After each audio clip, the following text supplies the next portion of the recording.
तो abstract data का जब मैं एब्स्ट्रैक्ट डेटा टाइप्स का कंसेप्ट पढ़ा रहा था,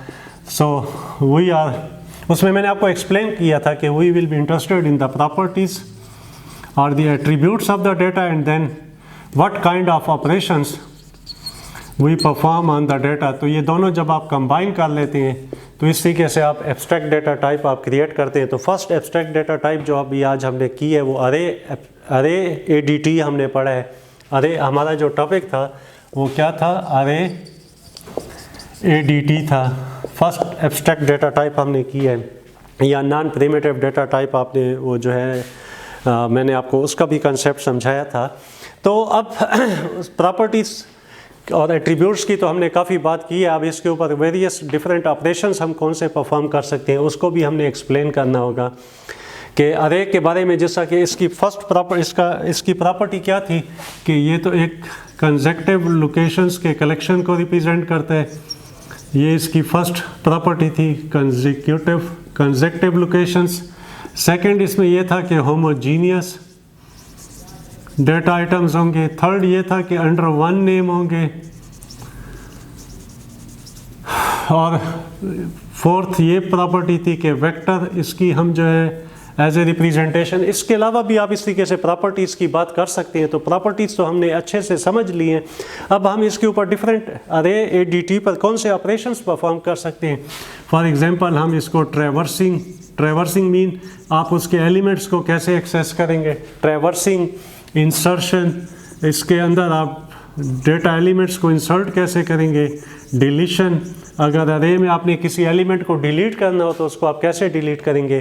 तो अब हमारा जो नेक्स्ट फोकस होगा वो इन ऑपरेशंस को स्टडी करना होगा। इसके लिए फिर मैं आपको एल्गोरिदम्स एक्सप्लेन करूंगा, ट्रैवर्सिंग के, इंसर्शन के एंड डिलीशन के। तो इस तरीके से हमारी अरे ADT जो है वो ये टॉपिक जो है वो क्या हो जाएगा, कंप्लीट हो जाएगा। तो हम बात करने जा रहे हैं ऑपरेशंस की। तो ऑपरेशंस हम स्टडी करेंगे जो वेरियस, इसके अलावा भी आप वेरिएशन, आप इसके ऊपर डिफरेंट ऑपरेशंस परफॉर्म कर सकते हैं। जैसे अरे को आप सॉर्ट कर सकते हैं, अरे के अंदर सर्चिंग कर सकते हैं। हम इसके अलावा भी ऑपरेशंस पढ़ेंगे, लेकिन फ़िलहाल इनिशियली जो है हम 3 टाइप्स ऑफ ऑपरेशंस की हम बात करेंगे। अभी हमारा जो फोकस होगा that will be the traversing, insertion and deletion. अच्छा देखें, जैसा मैंने आपके साथ बात की है कि अभी हमने ऑपरेशंस की बात करनी है। अरे के ऊपर जो अरे ADT है हमारे पास, अरे ADT, तो मैं अभी आपको समझा रहा था कि प्रॉपर्टीज़ और ADT में हम प्रॉपर्टीज़ और ऑपरेशंस की बात करते हैं। जो भी आप एक डेटा टाइप क्रिएट करना चाहते हैं तो उसकी प्रॉपर्टीज़ क्या होंगी और उसके ऊपर आप क्या ऑपरेशंस परफॉर्म कर सकते हैं।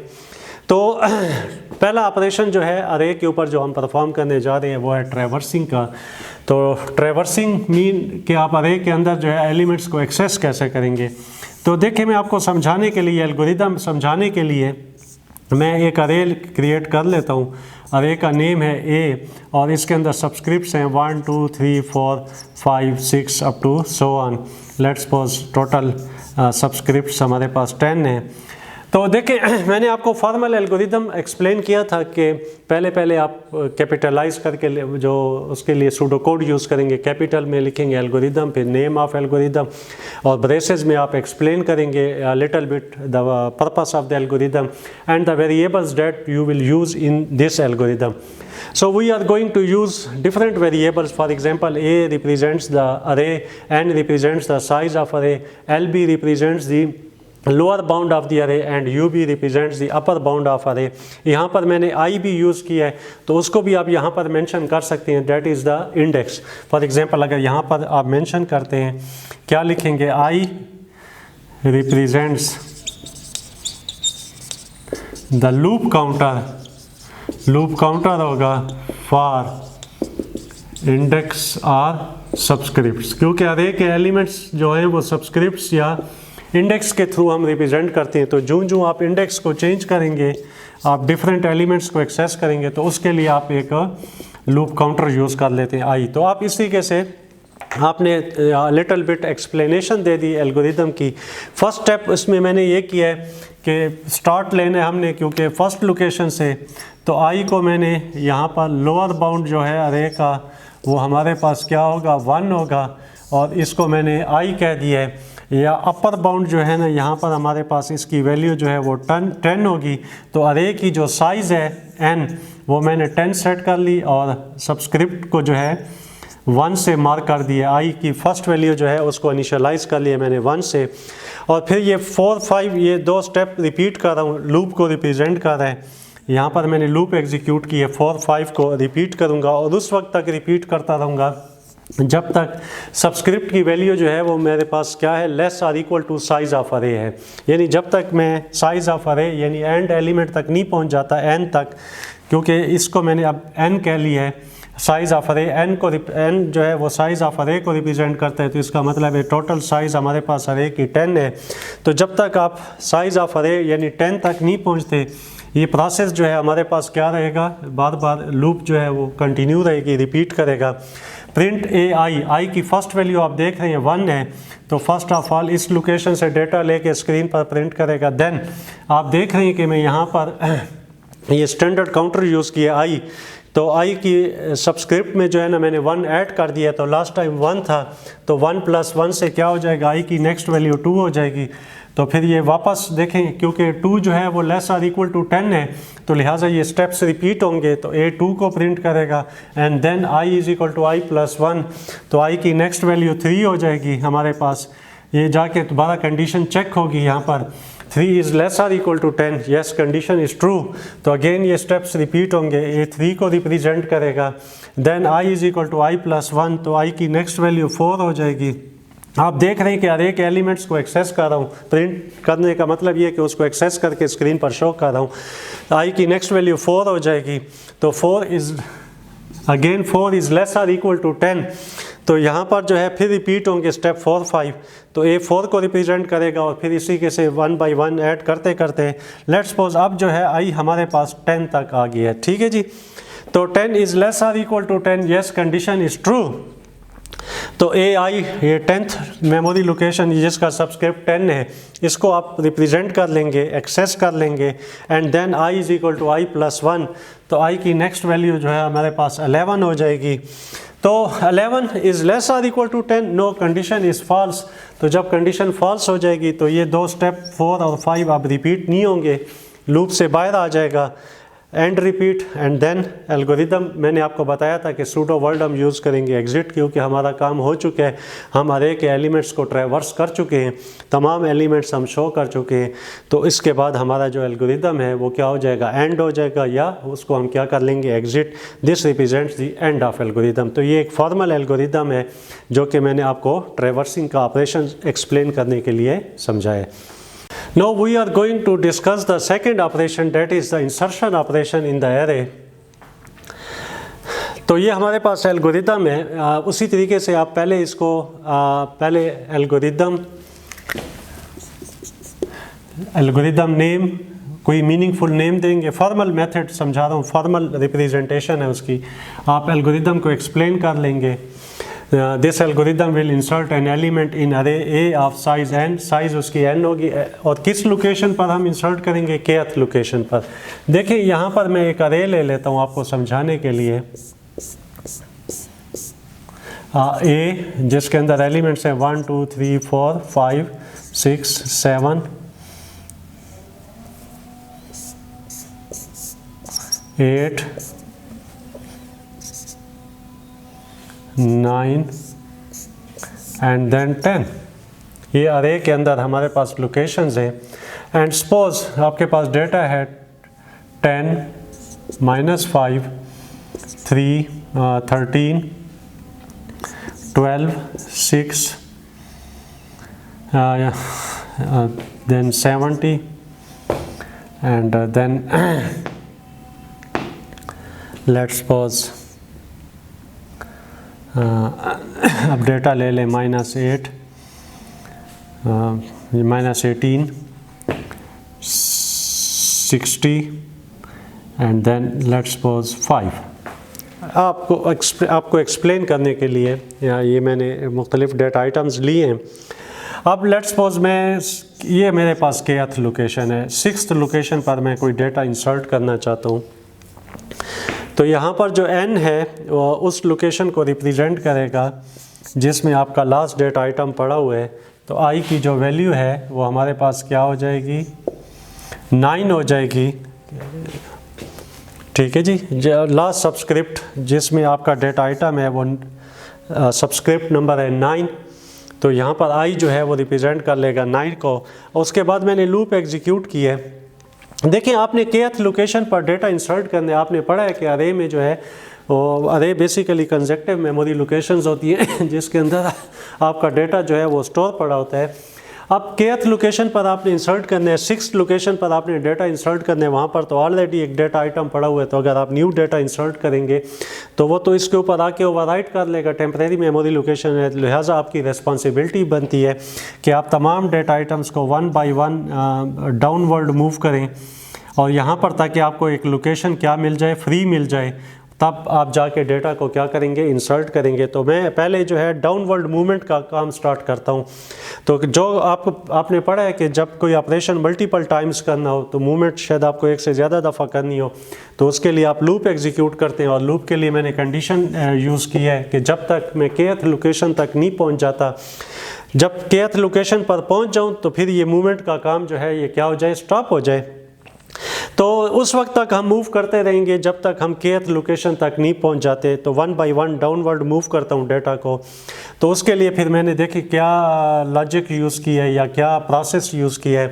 तो मैंने काउंटर इनिशियलाइज किया 9 से, और 9 जो है यहाँ पर i जो है वो मेरे पास 9 है और k की वैल्यू जो मैंने जिस लोकेशन पर डेटा इंसर्ट करना है वो 6 है। तो 9 is greater or equal to 6, yes condition is true. तो फिर ये क्या करेगा, ai को मूव कर देगा ai+1 में। ai हमारे पास यहाँ पर मैंने इसको i मार्क किया है, इस लोकेशन को i को मैंने n के साथ सेट किया है। तो अब ये i+1 यानी 10th लोकेशन में आ जाएगी। 9+1 10th लोकेशन में कौन सी लोकेशन आ जाएगी, A9।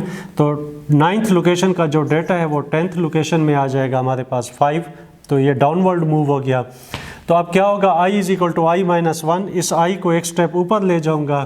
तो पहले i को मैंने 9 से स्टार्ट किया था, यानी आपने देखा था कि n से सेट किया था, अब एक उसमें डिक्रीमेंट कर दिया है। तो अब i की वैल्यू क्या हो जाएगी, 8।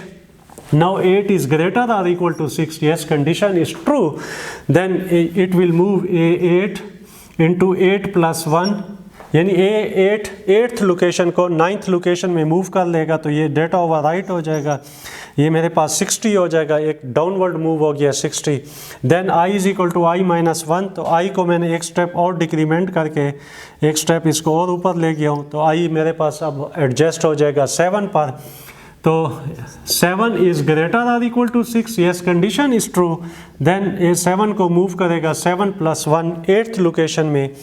तो यहाँ पर ओवरराइट हो जाएगा, -18 यहाँ पर आ जाएगा। And then i is equal to i-1। तो i की नेक्स्ट वैल्यू 6 हो जाएगी। तो अब i को मूव कर लेगा 6th लोकेशन पर।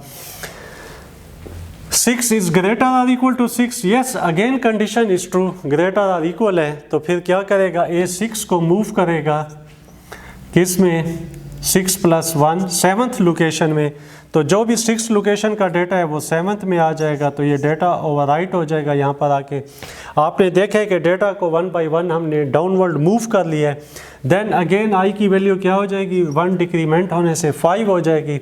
लूप वापस जाएगी, 5 is greater or equal to 6, no condition is false. अब ये कंडीशन फॉल्स हो चुकी है। अब लूप ये स्टेप 3 और 4 फर्दर एग्जीक्यूट नहीं होंगे, एंड रिपीट के ऊपर कंट्रोल आएगा, या हमारा कंट्रोल यहाँ पर आ जाएगा। AK में हम न्यू डेटा इंसर्ट कर लेंगे।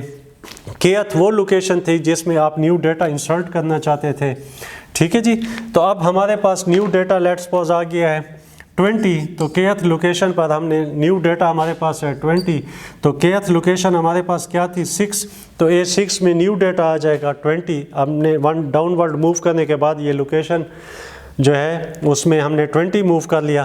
तो अब पहले अगर अरे की साइज़ n 9 थी, तो अब क्योंकि एक एलिमेंट और ऐड कर लिया तो उस n में हम एक इंक्रीमेंट कर लेते हैं ताकि साइज़ उसकी जो है वो क्योंकि एक डेटा इंक्रीज़ हो गया है, ऐड हो गया, इंसर्ट हो गया है, तो 9 से अब टोटल साइज़ जो है ना उसकी 10 हो जाएगी।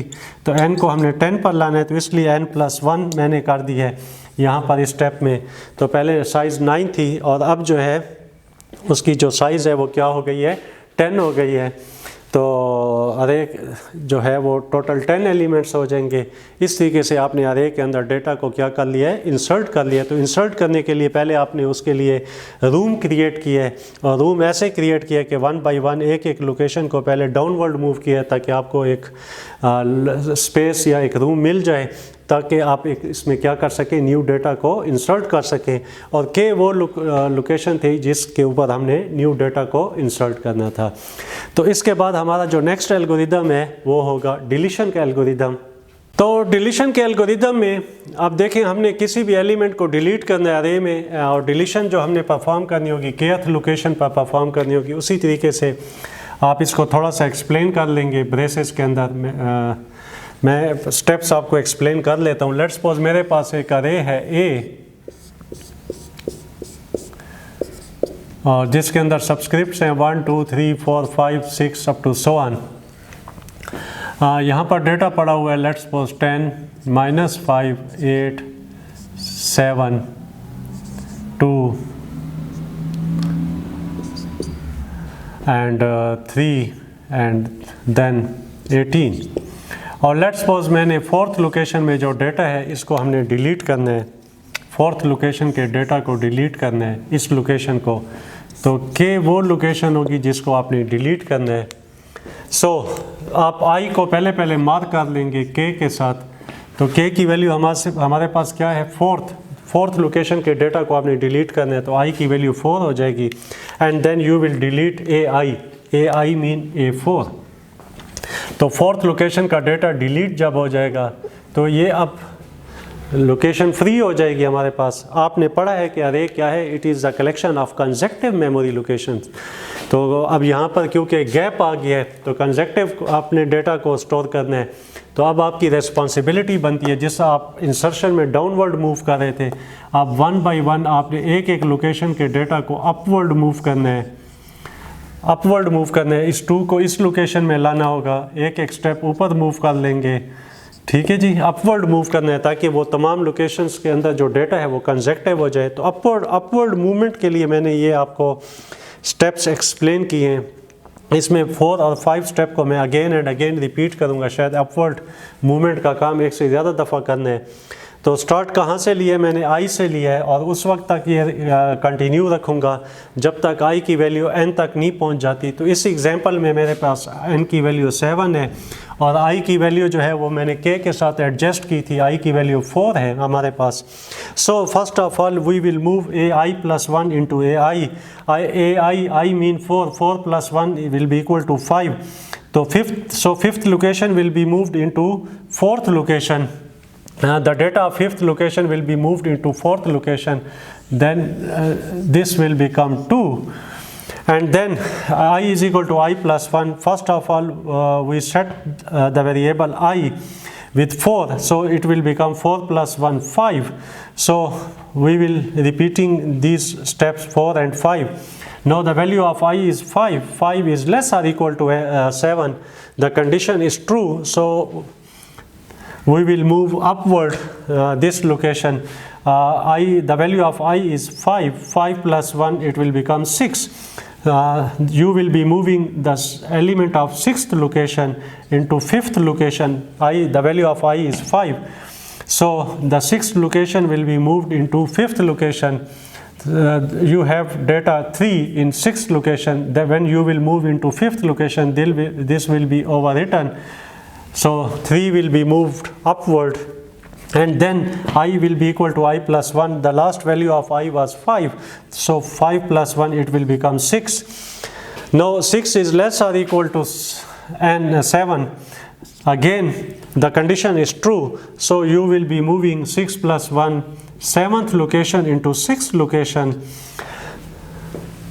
The data in 7th location is 18. When it will be moved upward, this will be overwritten here in the 6th location, and then you will increment I by 1. The last value of I was 6, now it will become 7. I plus 1 will be 7. So the value of I will be 7. Again, when you will repeat the loop, you will have to first check the condition. 7 is less or equal to 7. Yes, condition is true. Then I think so we shall move up till less than 7. So 7 is less than 7, then condition is false. थोड़ी सी modification कर ली, equal यहाँ से मैंने remove कर लिया है, it will become false. तो अब ये जो है लूप जो है वो फर्दर रिपीट नहीं होगी. अगर इक्वल होता तो फिर एक स्टेप और भी रिपीट होती, लेकिन क्योंकि मैं मूवमेंट कंप्लीट कर चुका हूँ तो यहाँ से इसलिए मैंने इक्वल को रिमूव कर दिया है. So 7 is not less than 7, the condition is false. तो ये फिर लूप टर्मिनेट हो जाएगी.